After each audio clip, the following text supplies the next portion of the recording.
안녕하십니까. 대성TV와 함께하는 정신건강의학과 전문의 의학박사 최성환입니다. 여러분 반갑습니다. 자, 어떤 분이 이제 정신건강의학과를 방문하실 때는 분명 무슨 문제가 있으니까 오시는 거죠.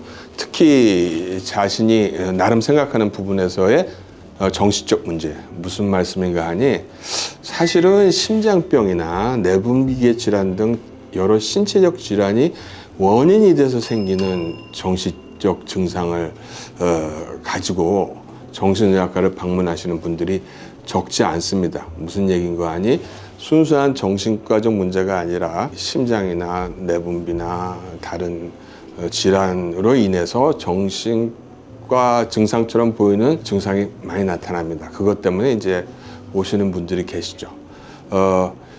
하지만 이런 질환들은 정신과 치료가 아닌 내과적 치료를 통해서 개선되는 증상들이 많습니다. 예를 들자면은 이제 특히 갑상선 기능 한진증, 저하증 때 정신적인 증상이 생깁니다. 하지만 이건 정신병 약으로 치료하는 것이 아니라 내과, 특히 내분비에서 치료를 하면은 정신 증상도 같이 좋아집니다. 그래서 아무튼 어떤 분이 자신이 생각하기에 자신에게 정신적인 문제가 있는 것 같아서 찾아오신 경우를 가정해서 오늘의 이야기를 시작해 보려고 합니다. 자, 독일 말로는 노이로제, 영어 스펠링을 써놓으면 그래요. 한국말로는 신경증이라고 부르고요. 영어로는 뉴로시스라고 하는데요. 그러다 보니까는 엉뚱하게도 신경증이니까 신경과를 찾는 분들이 많으십니다. 신경증은 신경과가 아닌 정신과로 오셔야 하는데 그리고 이제 환청과 망상 및 우울 혹은 과대한 기분을 보이는 정신병이 있고 모든 사람의 정신의 바탕에 흐르고 있는 그 사람의 인격, 즉 성격의 병, 이런 세 가지가 있습니다. 그러니까 정신병, 성격, 노이로제, 그 세 가지가 됩니다. 그래서 여러분들께만 알려드리는 비밀이지만 수십 년간 많은 환자들을 보아온 전문의들은 사실 딱 보면 압니다만 그러니까 뭐가 문제인지 딱 보면 아는 것과 그 문제는 치료는 별개라는 거예요. 탁 하고 맞추지만 해결을 못 해준다. 야, 무슨 병이다. 그런데 치료 방법은 유감스럽게도 없습니다. 한다면 참으로 안쓰럽습니다. 환자도 안쓰럽고 의사도 안쓰럽습니다. 그래서인지 피검사, 즉 혈액검사를 실시하고 엑스레이나 CT 등의 촬영을 통해서 병을 진단하는 다른 과들과는 달리 정신과 의사에게는 좀 더 환자를 관찰할 시간이 필요합니다. 잘 몰라서가 아니라 최적의 치료 방법과 방향을 결정하기 위한 시간이 필요한 것입니다. 그리고 증상이 가볍다고 해서 결코 치료가 쉽다거나 증상이 심하다고 해서 치료가 어렵다거나 하는 식의 상식이 통하지 않는 경우도 허다합니다. 그래서 오늘 보여드릴 것은 이제 세 가지 정신과 진단의 기본 축 기둥을 가지고 정신의학과 전문의는 병을 진단합니다.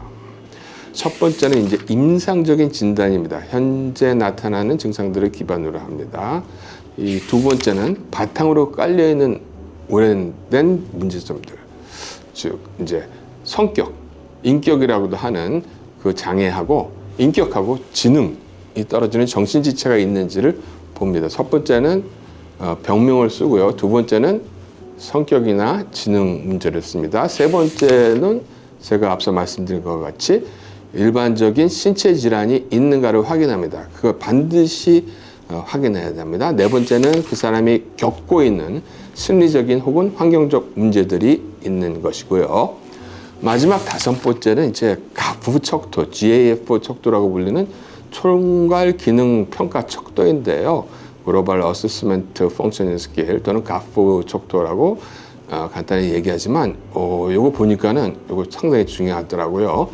생명보험에서도 정신행동장애 인정 기준으로 삼고 있습니다. 가부척도라는 건 알아두면 좋죠. 그래서 이제 가장 가벼운 증상의 신경증, 중간에 있는 성격 혹은 인격장애, 그리고 가장 심한 정신증의 세 가지로 나누어서 치료의 가능성을 그리고 치료의 방향을 정하는 것입니다. 자, 우리는 환경의 지배를 많이 받고 있다는 걸 알고 있습니다. 방금 말했듯이 이 진단 기준에서 네 번째 진단 기준이 그 사람이 겪고 있는 심리적 혹은 환경적 문제라고 했습니다. 그러면은 이번 이야기의 가장 핵심적인 부분인데요. 우리가 환경을 바꾸기가 더 쉽겠습니까? 내가 환경을 바꾸는 게 더 쉬울까요? 아니면 내가 내 자신이 스스로 환경에 적응해서 나를 바꾸는 게 더 쉬울까 하는 것이 오늘의 핵심적인 얘기입니다.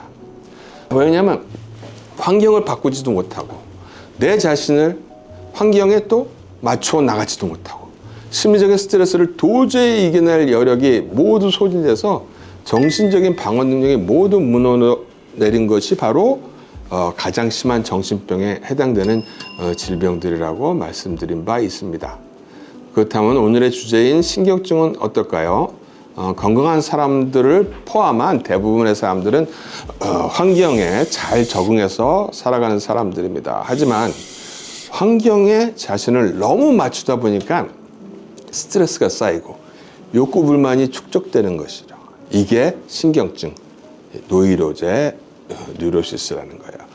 근데 이 반면에 자신은 적응하려 하지 않거나 변화하지 않고 환경을 자기 자신에게 맞추려고 하다가 화가 나고 반항을 하게 되는 것이 또 뉴로시스, 이 신경증과 다른 성격 장애입니다. 그러니까 신경증은 자신을 환경에 맞춰서 바꾸죠. 이 사람들은 환경을 바꾸려고 합니다. 그러니까 예를 들자면은 내가 막 걸어가고 있는 길 앞에 커다란 전봇대 하나가 서 있어요. 매일 출근길마다 그게 서 있는데 이거 피해가는 게 짜증이 나요. 근데 이걸 피해서 가는 사람이 신경증이고요. 이 전봇대를 붙잡고 그냥 막 무너뜨리려고 씨름을 하거나 이걸 뽑아버리고 가는 사람이 성격장애입니다.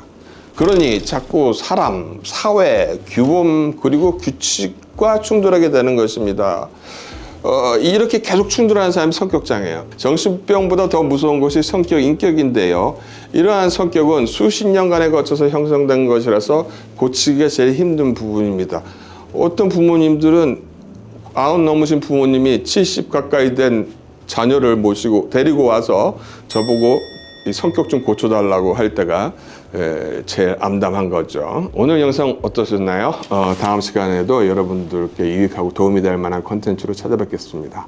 만약 알고 싶거나 궁금하신 내용이 있다면 영상에 댓글로 남겨주세요. 잊지 마시고 구독, 좋아요 부탁드리고요. 감사합니다.